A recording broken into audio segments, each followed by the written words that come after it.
Ang huling kabanata. Yes, I can, but I have my conditions. Pag-ulit ko sa sinabi ko nang makitang mula sa malungkot na mga mata niya na tila nagulat.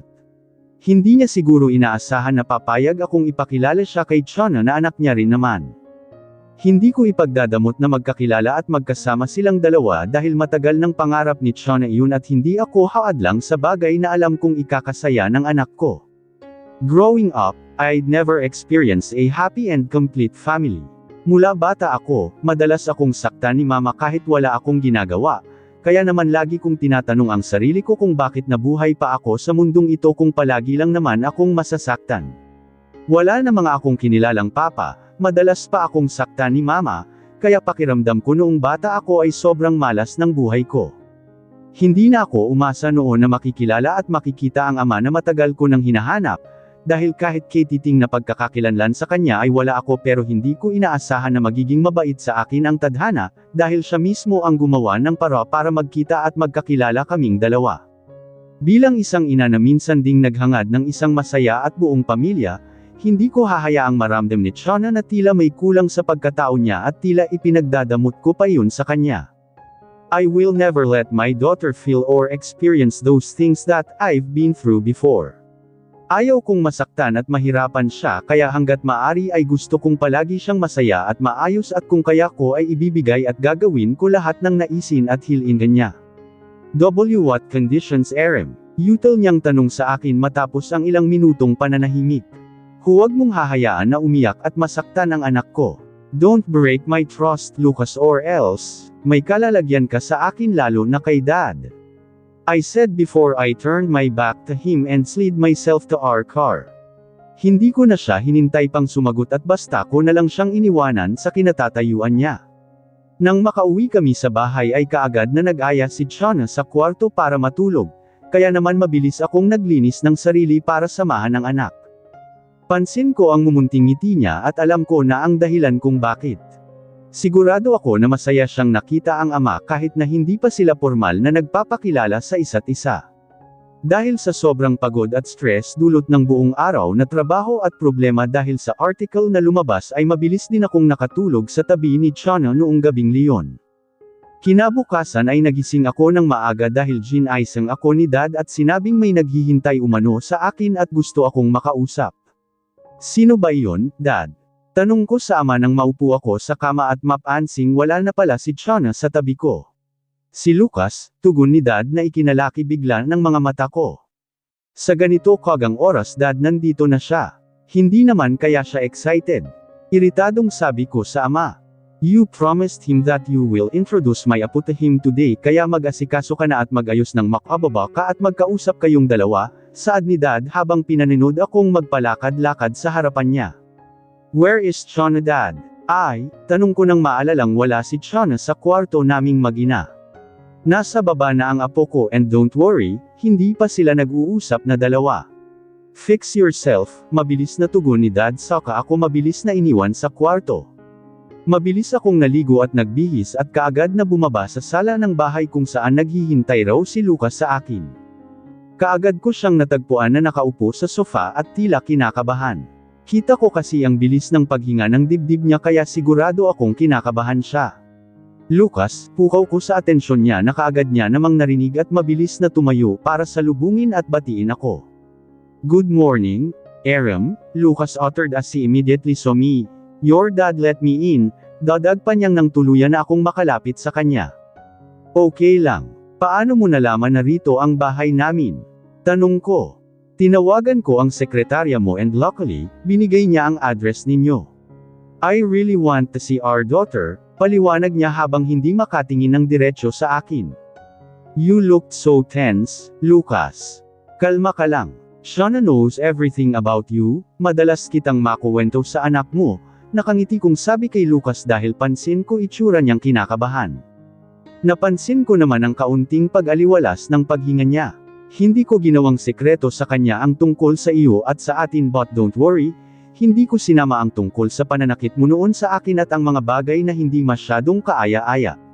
Let me talk to her first saka kita ipapakilala sa kanya. I will let you two have time for each other, don't worry, Seryoso kung Sokka mabilis na nagmarcha papunta sa kung nasaan si Chana pagkatapos tumango ni Lucas sa akin. Kaagad kong natagpuan ang anak na nakakandong kay Dad habang kumakain ng almusal niya. Nandito sila ngayon sa garden kaya pala hindi niya nakita kaagad si Lucas. Nakasunod lang sa akin si Lucas at hindi kumikibo, at nang lingunin ko nga siya ay halos hindi ko mabasa ang emosyon sa kanya mga mata. Mommy, masayang tawag sa akin ng anak nang makalapit ako sa kanila ni Dad. Good morning, baby ko, bati ko sa anak saka siya binigyan ng halik sa pisngi, may ipakikilala sa iyo si Mommy, okay lang ba? I am sure na matutuwa ka, tanong ko sa anak habang hawak ko ang mga kamay niya na hanggang ngayon ay kondong pa rin siya ni Dad. Si Daddy po ba ang ipakikilala mo, Mommy? Is it okay to you po ba? Kasi kung magiging sad ka po, kahit next time na lang po Mommy, kaagad na sagot ng anak ko habang nakangiti. Hindi ko tuloy maiwasang mapaluha dahil sa sinagot niya. No anak, of course, it's okay to me. Alam ko naman na gustong gusto mo na siyang makilala at ganoon din siya sa iyo. You looked so happy last night when you saw him, kaya Mommy decided to introduce you to him because I know that you will be happy, sabi ko sa habang pinipigilan ang nagbabadyang luha. Hindi ko maiwasang makaramdam ng takot dahil baka ilayo siya ni Lucas sa akin, pero isasantabi ko na lang muna ang kung anong nararamdaman ko dahil gusto kong matupad ang matagal ng pangarap ni Chana at iyon ay ang makilala ang ama. Come here to Mommy doll, pag-akay ko kay Chana kaya mabilis siyang umalis sa kondongan ni Daddy na hanggang ngayon ay walang kibo. Inakay ko si Chana kung saan ko iniwan kanina si Lucas. Sinabi ko kasi sa kanya na hayaan niya muna akong makausap ang anak bago siya ipakilala ng maayos. Tulala lang siyang nakaupo habang hawak ang baba niya at tila nag-iisip ng kung ano. Hindi nga niya kaagad namalayan na nakatayo na pala kami sa harapan niya dahil kung hindi ko pa siya tinawag ay hindi niya kami mapapansin. Lucas, pagkuha ko sa atensyon niya dahilan para magulat siya. Mabilis siyang napatayo ng tuwid habang palaipat-lipat ang tingin sa amin ng anak. Pinagpantay ko ang tingin namin ni Chana at masuyo siyang hinawakan sa pisngi. Baby, today is one of your most awaited days, because finally you'll meet your dad, nakangiti kong sambit sa anak habang nakatingin sa kanya. Nang dahil sa sinabi ko ay mabilis niyang nilingon si Lucas na nakatitig lang din sa anak. Daddy, Daddy, naiiyak na sabi ni Klana at Sokka mabilis na yamakap sa ama. Hindi ko tuloy na iwasan ang mapalyak dahil ramdam ko ang labis na tuwa niya ngayong may ama na siyang matatawag talaga. My baby, I'm sorry anak ngayon lang tayo nagkita, mahal na mahal ka ng Daddy, umiiyak na sabi ni Lucas habang buhat ang anak at hinihimas ang likod nito. May daddy na ako. Titanggap ninyo po ba ako, Daddy? Umiiyak na tanong ni Chana habang nakatago ang mukha sa leeg ni Lucas. At dahil sa naging tanong niya ay hindi ko na napigilan ang luha kung kanina pa gustong umagos. Mula kasi noong magtanong sa akin si Chana tungkol sa daddy niya ay palagi niyang iniisip kung tatanggapin ba siya nito o hindi. Dahil kung hindi raw ay gagawa siya ng paraan hanggang sa matanggap siya nito. Sa tuwing sinasabi niya sa akin ang tungkol sa bagay na iyon ay parang dinudurog ang puso ko, lalo na ngayong tinanong niya mismo sa ama kung tanggap ba siya nito. You're my daughter so I wholeheartedly accept you, my princess. Daddy loves you so much. Always remember that, okay? At sorry kung ngayon lang tayo nagkita anak. I love you, umiiyak na sabi ni Lucas sa anak habang patuloy na hinihimas ang likod nito habang ako naman ay nakasubsob kang sa dibdib ni Dad dahil hindi ko na napigil ang luha ko. You made the right decision, sweetle. Klana is so happy, sabi ni Dad habang yakap ako gamit ang isang kamay niya. Dad is right. Masaya ang anak ko dahil ang makilala si Lucas ang pinakamunting hiling niya mula pa man noon. Mamal tanggap ako ni Daddle, Clan sold as she stopped from crying na hanggang ngayon ay karga ni Lucas. Go with Ate Fere muna to take a bath kasi you will spend the day with your daddy. Nakangiti kong sabi sa anak na mabilis naman niyang sinunod at halata ang excitement sa mga mata. You will let our daughter to be with me today. Kaagad na tanong ni Lucas sa akin. Oo kaya sana huwag mong sirain ang tiwala ko Lucas, kaagad kang gayvetugon sa naging tanong niya. Why are you being like this, Aaron? Why are you being nice to me? Biglang tanong nito. Ano bang gusto mong trato ko sa layo? Gusto mo bang murahin at awayin kita, ganoon ba? Don't worry, Hindi ako ganoong tipo ng tao, Lucas. Kung iniisip mo la yung mga nagawa mo noon, huwag kang mag-alala, nakabaon na lahat leon sa limot, malumanay kong sable. I'm sorry, he said while directly looking in my eyes. Spend the day with Klana at luwi mo siya sa akin ng ligtas at masaya. That's all what I want, Lucas. Nang araw ding leon ay pinili kong pumasok sa opisina para gawin ang mga trabahong nakaatang sa akin. Sumasagi kasi sa isip ko na baka hindi ibalik sa akin ni Lucas si Chana, kaya ginawa ko na lang abala ang sarili ko kaysa naman mag-isip ako ng kung ano-ano. Nasa social media pa rin ang article na kumalat tungkol sa akin at kay Daddy bilang sugar daddy ko umano, pero hindi ko na lang pinagtuunan pa ng pansin dahil alam ko namang lilipas din ang bagay na iyon. Lumipas ang buong araw ko na nasa opisina lang ako dahil bukod sa binabilang ko sa iba ang atensyon ay dinidistract ko rin ang isip ko sa mga bagay na alam ko na posibleng mangyari, lalo ngayong alam na ni Lucas ang tungkol sa anak namin. Natatakot akong baka kunin at ilayo niya sa akin ang anak ko. Bilang isang ina ay hindi maalis sa akin ang mag-isip at mag-alala, dahil kilala ko si Lucas at alam kong gusto niyang makuha lahat ng kahit anong gustuhin niya. Naputol ang pagmumuni-muni ko nang marinig ko ang pagbukas ng pinto sa opisina ko at pumasok si Daddy. Sumama kasi siya ngayong araw sa akin dito sa trabaho para tapusin ang mga kailangan niyang tapusin. Sweetie, it's already 7 o'clock in the evening, he said and seated on the swivel chair in front of me. You skip your lunch, Blythe. May bahid ng pagkama-autoridad sa boses niya. Ang punto kasi ni Dad ay nalilipasan ako ng gutom. I just got busy, Dad, pangangatuwiran ko. Saan ka naging busy? Sa pagtulala buong araw dito sa office mo. Come on, anak, I know you. Alam kong iniisip mo si Lucas, nanunudyong sambit ni Dad, dahilan para mapaayos ako ng upo at gulat na tumingin sa kanya. Of course not, Dad. Mabilis kong depensa sa kanya. So defensive, natatawang sabi ni Dad, kaya naman inirapan ko siya. I didn't expect that you will let my apo to be with Lucas today, but I guess I'm wrong, biglang seryosong sabi ni Dad. Shana wants to be with him, Dad. Alam at ramdam ko leon kahit hindi niya sabihin, sagot ko. Oo nga pala, Lucas called me a liar para sabihing nakauwi na sila, imporma sa akin ni Dad. Dagdag, thank God, inuwi niya ang anak ko. Let's go home na, Dad.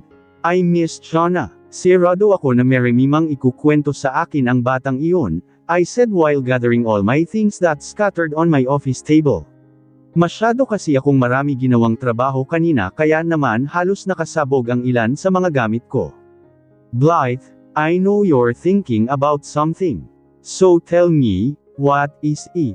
Seryosong tanong ni Dad sa akin. Tanong na alam ko na hindi lang siya interesado sa isasagot ko kung hindi concerned siya at gusto niyang iparamdam sa akin na karamay ko siya sa lahat. Mula nang makilala at makasama ko si Dad, hindi siya palaging nagtatanong kung kumusta ako, pero madalas niyang iparamdam sa akin na kasama ko siya sa lahat ng bagay, karamay ko siya sa lahat ng sakit at lungkot sa buhay at higit sa lahat, palagi siyang handa na umalalay sa akin sa tuwing nalulungkot at nahihirapan ako. Mahal mo pa ba siya? Muling tanong sa akin ni Dad gamit ang pinakaseryoso niyang boses. Mas mahal ko na ang sarili ko, Dad, tugon ko na lang. So mahal mo pa nga siya, anak? Biglang saad ni Dad. Mas mahal ko nga ang sarili ko, Dad. Mas mahal ko si Chana at ikaw, sagot kong muli sa tanong ni Dad. What if Lucas will ask you for a second chance, ibibigay mo ba? Tanong muli ni Dad. Why are you asking these questions, Dad? Alam mo naman la yung mga dinanas ko sa kanya, di ba? May inis sa tono kong sagot. Kasi gusto kong makasiguro muna sa lalaking iyan bago mo siya papasuking muli sa buhay mo. Ayaw kong masaktan ka ulit ng dahil na naman sa Conil. Dad, papasukin ko man siya o hindi sa buhay ko, wala akong magagawa. He's Kiana's father at wala tayong magagawa sa bagay na iyon, pagtugon ko. I just want to make sure ayaw ko lang na masaktan ka at ang apo ko, may bahid ng galit sa boses ni Dad. Alam ko kung bakit nagkakaganito si Dad. Minsan na kasi niya akong nakita na nahirapan at nasaktan ng sobra kaya nauunawaan ko kung bakit ganito siya mag-react. O, ang daddy ko nag-aalala sa akin, nanunudyo kong sabi para kahit paano ay may ba naman ang mood niya. Sok. Tanging tugon lang sa akin sabay irap. Dad, mahal ko man siya o hindi, mananatili siyang parte ng buhay ko, ng buhay natin dahil siya ang ama ng anak ko. Kung nag-aalala ka na baka masaktan ako, don't worry Dad, I will never let that happen again. Wala rin naman sa plano ko ang makipagrelasyon dahil masaya at kontento na ako sa buhay ko. I have you and Shauna at okay na ako roon. Don't you want to have someone in your life? Someone you can lean and defend on. Don't get me wrong anak, okay. But you still have your own life at kailangan mo nang magpapasaya sa iyo bukod kay Shauna, puno ng pag-aalalang sabi ni Dad. Dad, I don't need someone in my life except you and Shauna, okay. Masaya na ako sa buhay ko Dad. I'm living the best life than before. Masaya ako sa kung anong mayroon ako at hindi ko kailangan ng someone sa buhay ko. Isa pa, Shauna is my life kaya okay na okay ako Dad at kasama kita kaya mas lalo akong masaya, pagsisimula ko. Maaring mahal ko pa nga si Lucas pero Dad, mas mahal ko ng higit ang sarili ko at hindi ko nahahayaan na masaktan na naman ako. It's not like that. I will never let someone to hurt me again, okay. Saka Dad, nakapapagod kaya masaktan kaya mas mabuting focus tayo sa self-love. At least doon, sigurado ako na safe and secured ang puso ko. Tumanggo-tango siya. I'm so proud of you Hiha. You're really a strong woman at nakatiwalang kasi isa ako sa mga maswerteng ama dahil ikaw ang anak ko. I may have lots of shortcomings as your father, but still you grew as a better person. Dad naiiyak ka na, tama na sa ganitong usapan, nanunudyo kong sambit dahil kita ko ang pamumulan ng mga mata niya. Gusto nang bawiin yung sinabi ko. You are such a bully daughter. Inis niya kunwaring sabi. Tinawanan ko lang ang sinabi niya dahil sa totoo lang ay masaya akong makapag-usap ulit kami ni Dad ng ganito. By the way, what's your plan about Lucas and his family? Hindi mo ba talaga sila kakasuhan? Kunot noong tanong ni Dad. Marahil ay naalala ang tungkol sa matagal na naming napag-usapan ang kasuhan ng mga magulang ni Lucas oras na magkaharap na kaming lahat, lalo na ni Attorney Amanda. Hindi na Dad, maiksi kong tugon, gustuhin ko man pero maapektuhan si Shauna, kaya huwag na lang Dad. Ang Diyos na lang ang bahala sa lahat. Okay na siguro yung hindi ko pagpayag sa partnership Dad.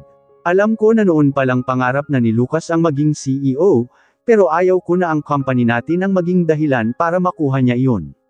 Isa pa, bahala siya sa buhay niya. Kailangan niyang paghirapan ang lahat ng mga pangarap niya.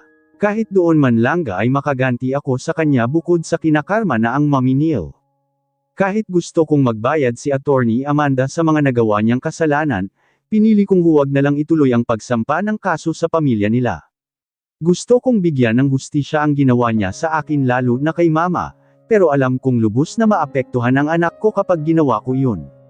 Hahayaan ko na lang ang Diyos ang humusga sa huli. Mauunawaan naman ako ni Mama kahit nawala na siya, dahil hindi lang naman palaging sa pagsampa ng kaso nakukuha ang hustisya.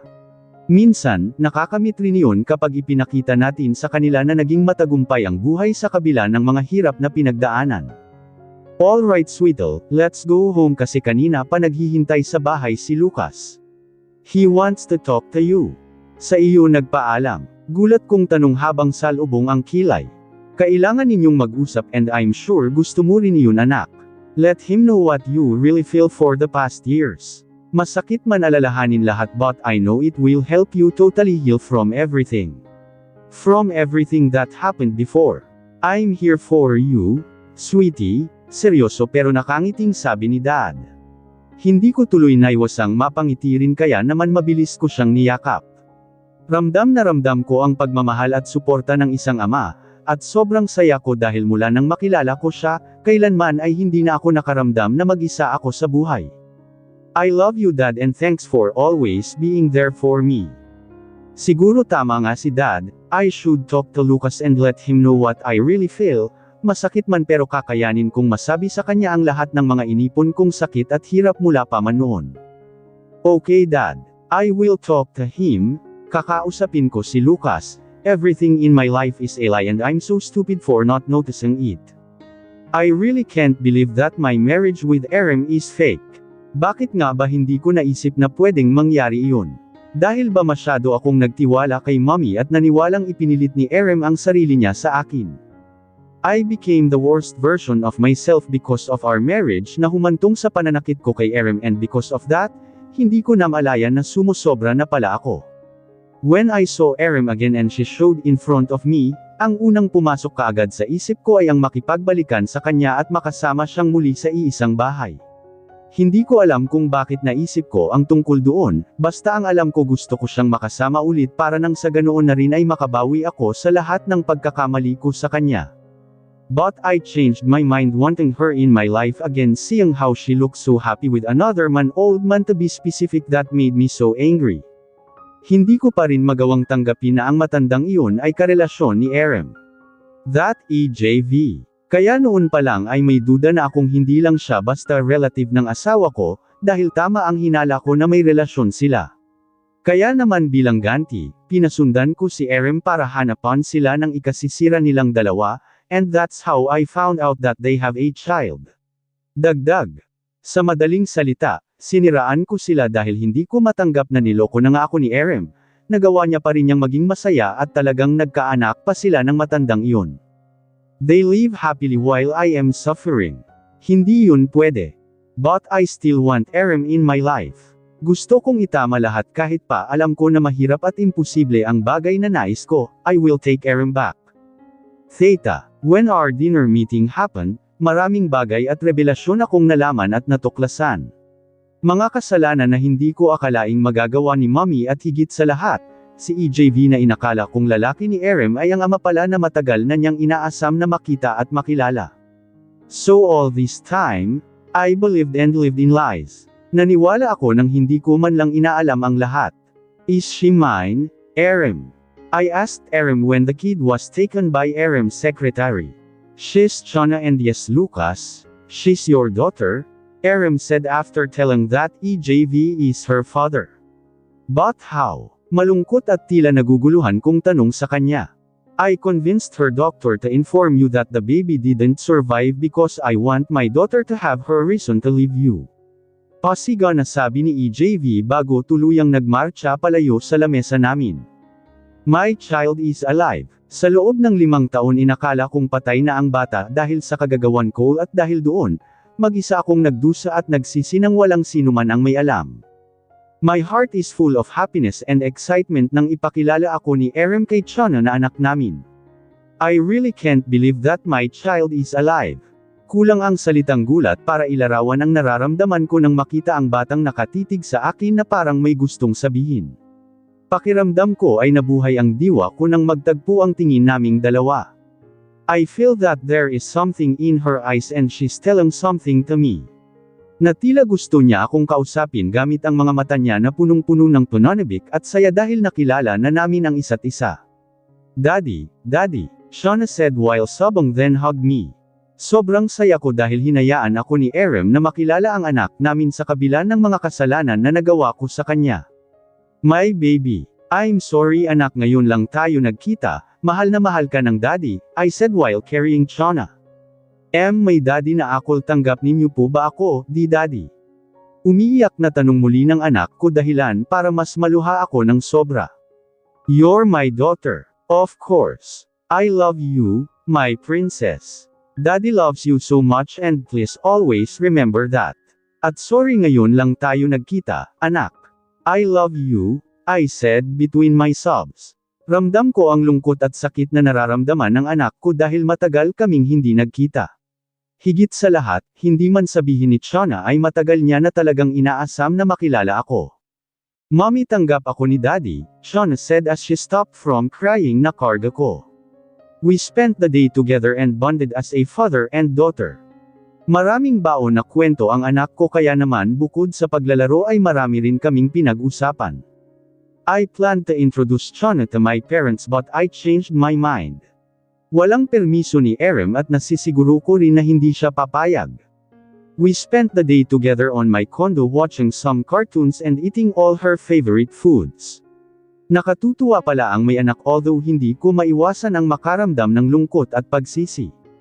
Kung naging mabuti sana ako kay Erem, siguro naging masaya ang pagsasama namin. Maybe we were able to build a family that Erem is longing for since then, a happy and complete family. Daddy, you know what? Mommy never forgot to tell me stories about you, Shauna said while smiling. She keeps on talking while we are on our way back to Erem's house. Ihahatid ko na kasi siya pauwi katulad ng napag-usapan namin ni Erem. She will let me be with my daughter as long as I want, basta iuwi ko palagi ng maayos ang anak namin. Really? What did your mom tell you about me? Nakangiti kong tugon sa anak habang focus ang tingin sa kalsada. She said that you're a good person po. You and her are best friends before. Sabi niya rin po na mabait ka sa kanya at binigyan siya ng burger kaya naging friends po kayo. Wow, that means she never forgot me.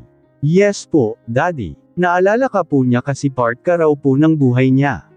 Mommy is nice and kind po kasi kahit wala ka, she always reminds me that I should love you even you don't know me yet. Wala akong naisagot sa huling sinabi ni Shauna kaya naman ngumiti na lang ako sa kanya bago itinuon muli ang tingin sa daan. I didn't expect that Erem will tell something good about me. Alam ko na mabuting tao si Erem, pero dahil sa mga nagawa ko sa kanya, I didn't expect that she will tell good stuff about me. Nagawa niya pang magkwento ng mga mabuti tungkol sa akin kahit ang totoo ay puro masama ang nagawa ko sa kanya. Good night Daddy, I love you po, Shauna said as she bid her good night kiss to me. Nang makarating kami sa bahay nila ay kaagad siyang nagpaalam sa akin na matutulog na. Good night, my princess. Daddy loves you so much. Tugon ko matapos siyang halikan sa ulo. Hindi kaagad ako umalis sa bahay nila Erem kahit panalhatid ko na si Shauna. Gusto ko kasi sly ang makausap hindi para sumbatan sa pagtatago ng tungkol kay Klana kung hindi para humingi ng tawad sa lahat ng mga kasalanan ko. Isama pa ang mga kasalanan na nagawa ng mga magulang ko sa kanya lalo na ni Mommy. Gusto mo raw akong makausap sabi ni Dad. Tanong ni Erem sa akin. Nandito kami ngayon sa garden area ng bahay nila kung saan niya ako inaya, para mas komportableng pag-usapan ang kung anumang gusto kong pag-usapan naming dalawa. Ramdam ko ang seryosong mga tingin ng daddy niya kaya nang sabihin ni Erem na sa garden kami ay kaagad akong sumang-ayon sa kanya. If this is about the partnership Lucas, I'm sorry pero hindi ko maibibigay ang gusto mo, sabi niya sa seryosong tono ng boses niya habang sa mga halaman nakatingin. This is not about the partnership don't worry, tugon ko. Then what? Bakit gusto mo akong makausap? Can we get back together, Erem? Pwede ba tayong magsama ulit, para kay Shauna? Diretso at direkta kong tanong sa kanya. Alam kong kalabisan ang pagtatanong ko sa kanya ng ganoon, pero ewan ko ba kung bakit iyon ang kusang lumabas sa bibig ko. Sandaling namutawi ang katahimikan sa pagitan naming dalawa bago muling nagsalita si Erem. You're joking. Puno ng sarkasmo niyang sabi, kung iniisip mo ang tungkol sa anak natin, huwag kang mag-alala Lucas, matalino si Shauna. She will understand everything. Mauunawaan niyang hindi tayo pwedeng magsama bilang mag-asawa. But you want a happy and complete family, right? Tanong ko. Alam mo pala ang gusto ko, walang buhay niyang tugon. Of course, why? Pero hindi mo ako hinayaan na matupad ang pangarap na iyon na ikaw ang kasama, she cut me off when I'm about to say something. Let's get back together, Erem. Bigyan natin ng masaya at buong pamilya si Klana at hayaan mo akong makabawi sa lahat ng kasalanan ko, pag susumamo ko. Bakit parang ang dali-dali para sa iyo ng mga sinasabi mo, Lucas? Napataas ang boses niya. Bakit kung makapagsalita ka, parang wala kang ginawa na mali? Stop acting as if you never did something bad. Baka nakalilimutan mo kung ano ang mga nagawa mo sa akin.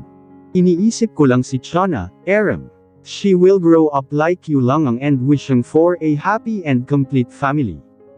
Oh, stop acting like you know my daughter very well, Lucas.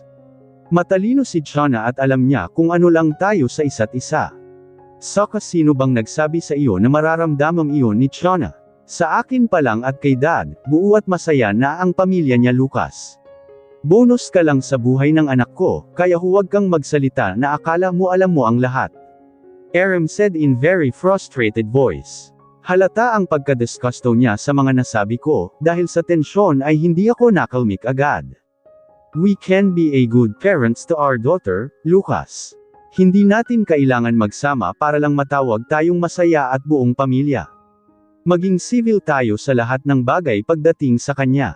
Don't worry, hindi ko siya ipagdadamot o ilalayo sa iyo kung yun ang iniisip mo.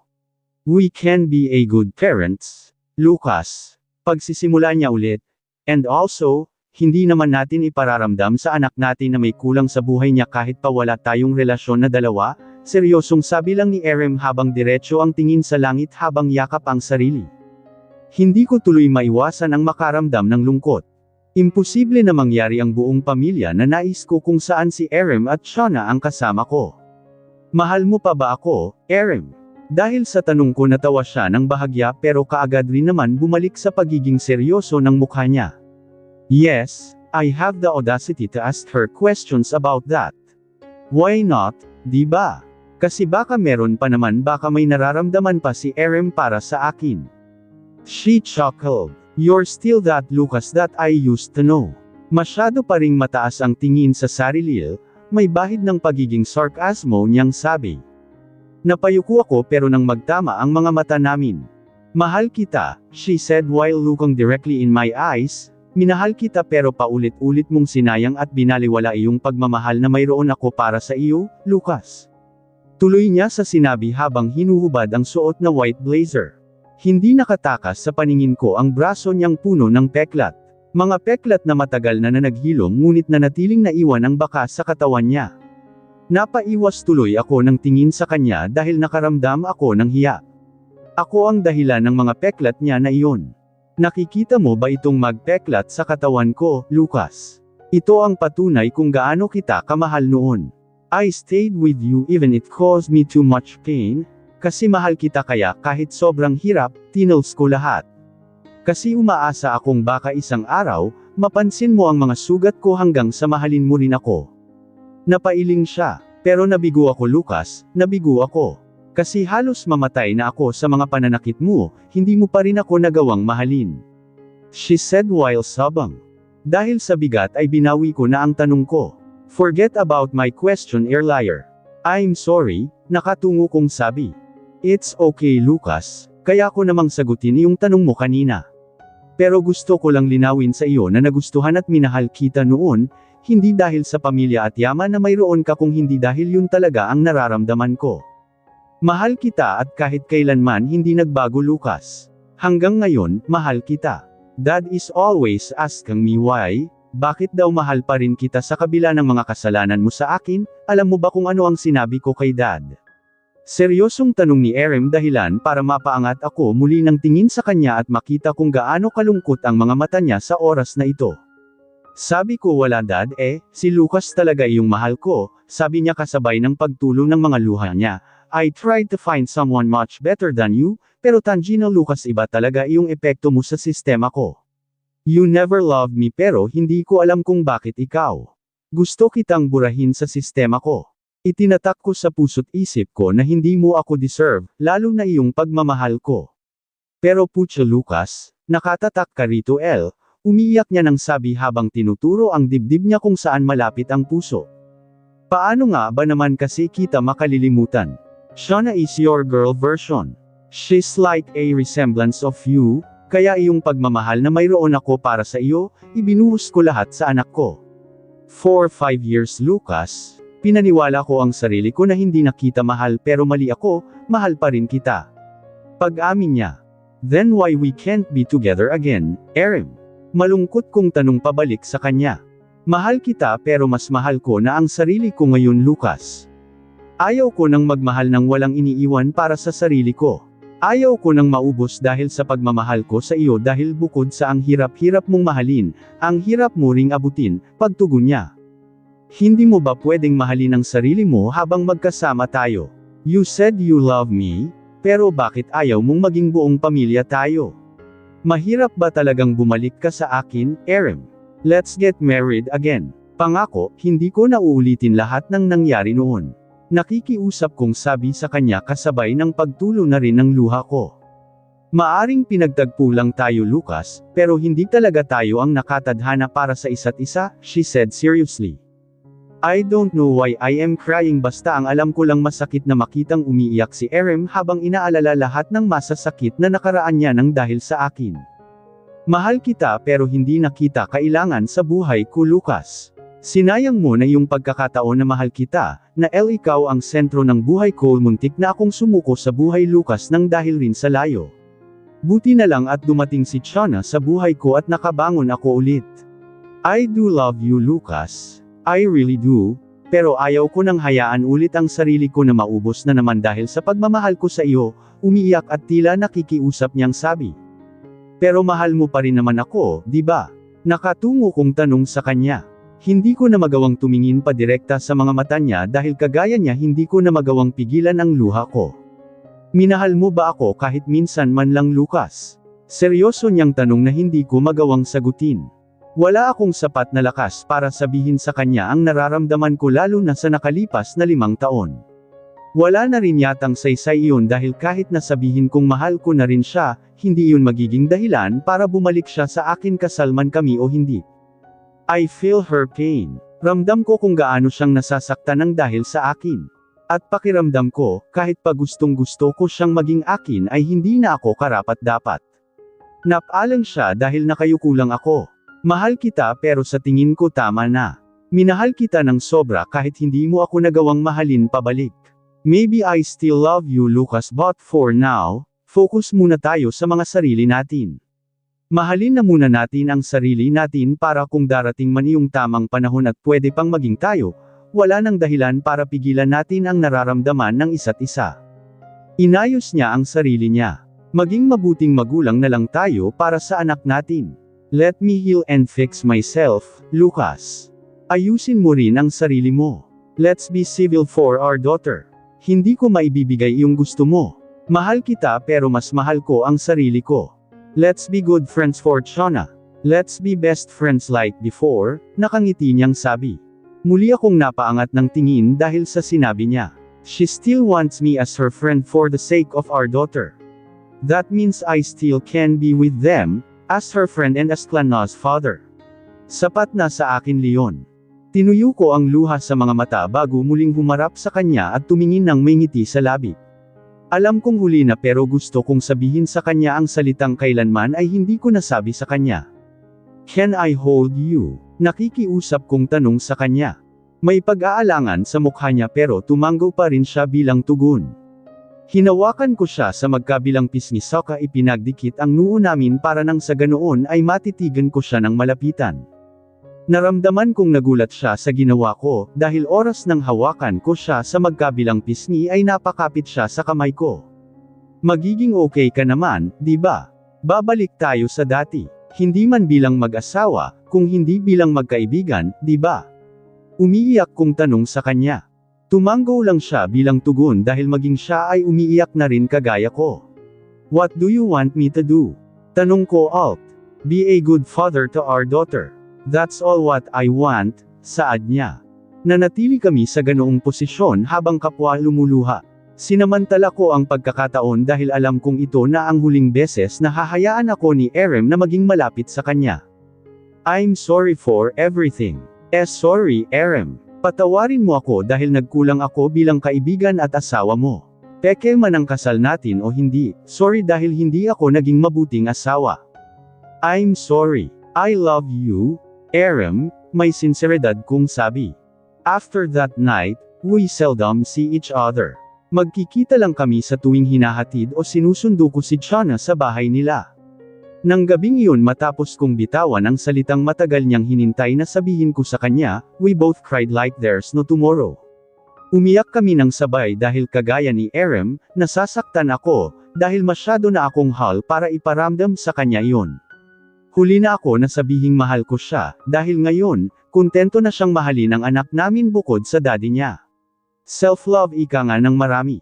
Hindi kami nagkulang na iparamdam kay Chana na buo at masaya ang pamilya namin, kahit na walang relasyon ang namamagitan sa amin ni Erem. We became civil in terms of being parents. We seldom eat together as a happy and complete family. Aaminin kong masakit para sa akin pero natuto na akong makontento dahil masaya naman ang mag-ina ko. I watched Erem from afar at sinungaling ako kung sasabihin kong hindi ako nahulog sa kanya ng sobra. Nakita ko kung paano siyang naging masaya habang inaabot ang mga pangarap niya sa buhay. I made myself better for Chana. Hindi lang dahil gusto ko kung hindi dahil umaasa akong balang araw ay hahayaan ako ni Erem na mahalin siya. I became a good person because Erem taught me to be a good one. Hindi para sa iba kung hindi para sa sarili ko. Sinaktan ko siya pero sa huli hinayaan niya pa rin akong makilala at makasama ang anak namin. Sinaktan ko siya pero sa huli at tinuruan pa rin ako ni Erem na mahalin ang sarili bago ang iba.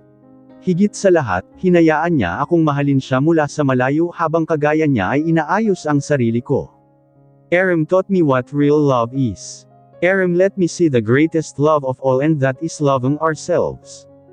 I am more than happy and contented in this situation, but I am still hoping that soon, we will live as a complete and happy family together. I sighed while looking at Erem's picture in my wallet that I took when we first met each other. A picture of her while eating the burger that I gave her. I returned my wallet in my cabinet and saw a box. A box with a ring that's supposedly an engagement ring for Erem when I planned to propose that night when I asked and begged her for another chance. I wasn't even able to give this ring and ask her to marry me, but I am still hoping that maybe soon Erem will not run away from me anymore and she'll be my wife officially. Ang pag-ibig ay hindi sapat na basehan ng kasal. Ipinapakita ng kwento na ang dating pangarap ay maaaring maging parusa. Ang kasal ay isang panghabang buhay na commitment. Kung ang pundasyon nito ay nagbago dahil sa pagkawala ng tiwala o respeto, ang pag-ibig na naramdaman noon ay hindi sapat para isalba ang kasalukuyan. Pahalagahan ang red flags bago ang sumpaan. Madalas, dahil sa sobrang pagmamahal o kagustuhang matupad ang ating pangarap, binabaliwala natin ang mga babala. Ang linyang, gusto ko na lang siyang takasan, ay nagpapahiwatig na may mga bagay na hindi na-resolba o mga katotohanang huli na nang natuklasan. Mas mabuting ihinto ang paglalakad sa altar kaysa maglakad patungo sa isang buhay na puno ng pagsisisi. Ang pagbabago ng tao at ng panahon. Ang tao ay nagbabago, at ang sitwasyon ay nagbabago rin.